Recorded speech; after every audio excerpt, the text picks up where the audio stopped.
peaceful Sunday. Certainly more peaceful than the one I've already had, with rockets and whatnot flying overhead, which is unfortunately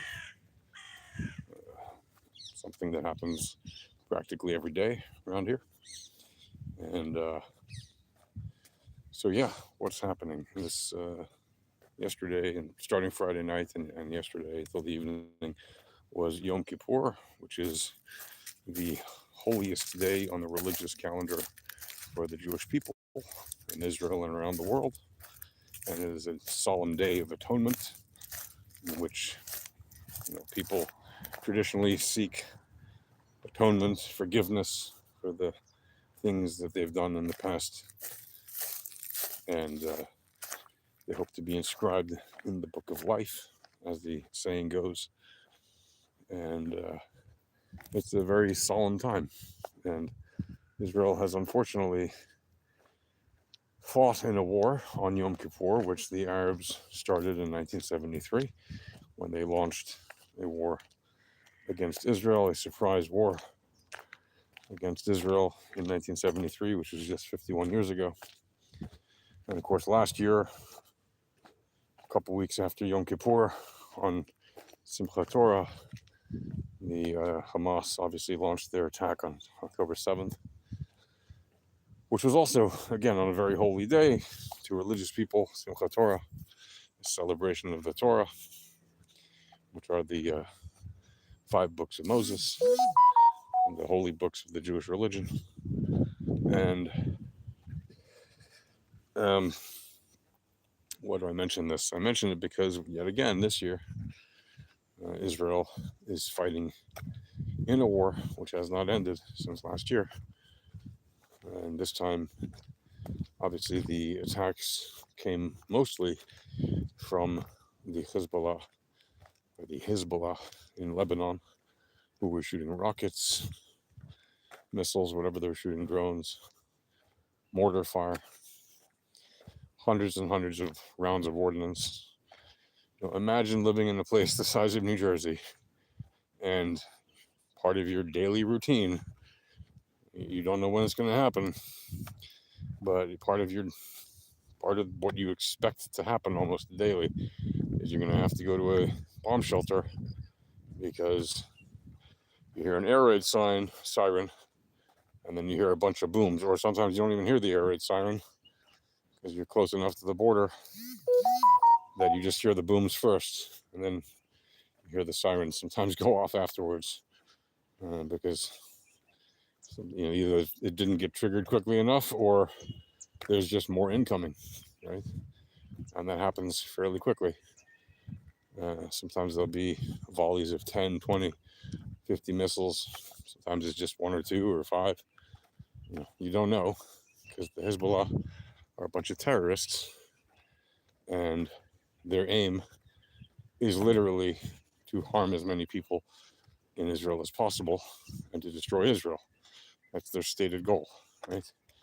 They make no bones about it. So, if you have any wonder in your mind why Israelis defend their land as much as they do, well, it's because they don't want to be completely destroyed, right? And yes, Israel currently has the upper hand in terms of its military capabilities. It did not have the upper hand in its military capabilities when it became a state in 1948. It was vastly outnumbered and out-equipped and outmanned and out-trained by the Arab forces all around it, and yet it defended the land. Why do I mention all this? Well, the fact that Israel has these technologies and military capabilities that it did not have suddenly makes, everybody say, oh, Israel is the Goliath. No, Israel is the David, because we're still outmanned. We're still outgunned in the sense of, if you add up the actual number, yes, we might have better guns. Yes, we might have better weapons in Israel than the Arabs do in their countries. But that doesn't mean that numerically the Arabs still don't have some kind of advantage. They absolutely do. right? They have the territory. 99.9% of the Middle East is Arab countries, and 0.1% is Israel. So there's no question that physically the Arabs have an advantage when it comes to their territory and their manpower. The difference is what Israel does with its resources and how it manages its conflicts versus how the Arabs manage theirs and what their goals are. And a lot of that has to do with how productive Israel is as a vibrant, liberal, democratic, progressive country that gives equal opportunity to people and ensures civil rights for all people and produces a very powerful economy that vastly outperforms its size. Something like a $500 billion economy typically on any given year.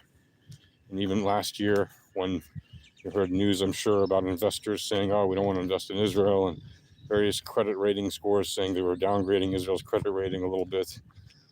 Nevertheless, Israel pulled in more investments at a record-breaking pace, actually, over the past year than in previous years. However, that said, there have been a lot of companies in Israel that have been laying people off, including people who went and fought in the wars in Gaza and on the northern border and now in Lebanon. And it's quite a difficult time for a lot of people in Israel. That doesn't mean that the economy overall, though, is struggling as much as, let's say, our neighbors to the north or south or east. However, it still is a measurable and noticeable impact when you have a long ongoing war with no end in sight, because wars are usually launched by people who don't actually fight in them, right? They send off young men and women to fight for their ideas, or in the case of Israel, young men and women, and in the case of our neighbors, our Arab neighbors, they just send the men. They don't send women to fight, and it's a whole different culture.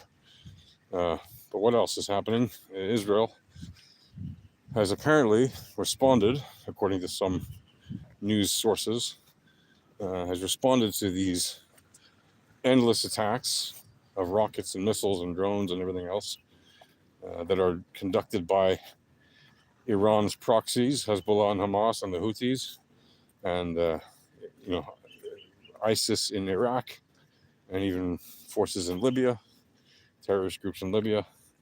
So Israel has responded apparently by launching a wide number of cyber attacks against Iran, shutting down a wide number of its key infrastructure, including the financial markets and oil industry, and even the facilities, where apparently they've also lifted a bunch, copies of a bunch of their information from their nuclear facilities.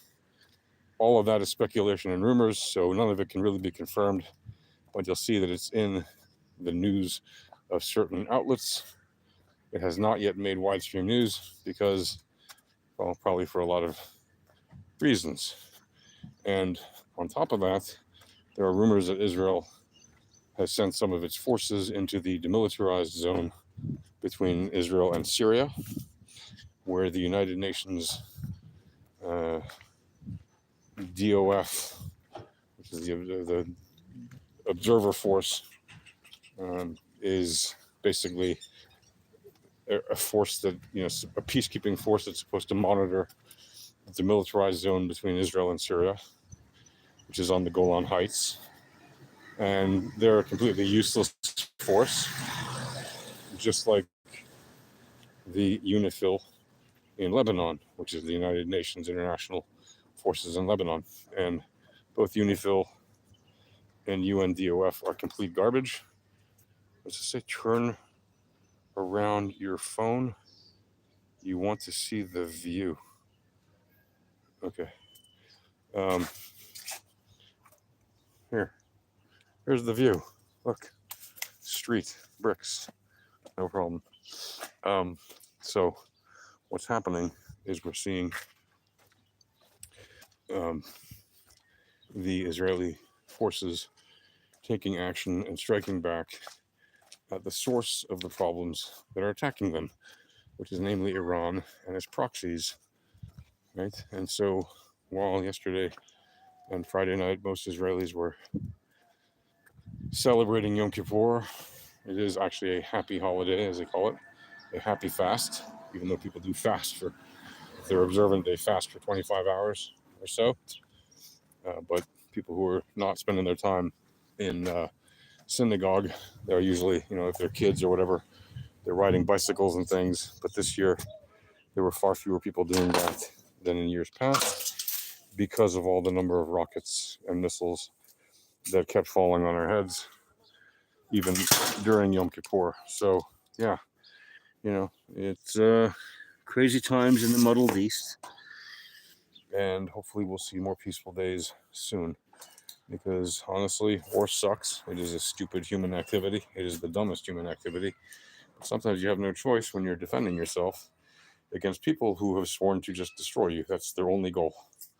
So what are you going to do? And they attack you. And when people tell you and show you that they want to kill you, take them at their word. Don't just say, "Oh, those are just words. They don't actually mean it. They're not actually going to do anything." No, they're going to do whatever they can to actually make that happen. So stay safe, peace, and see you guys in another one. Cheers.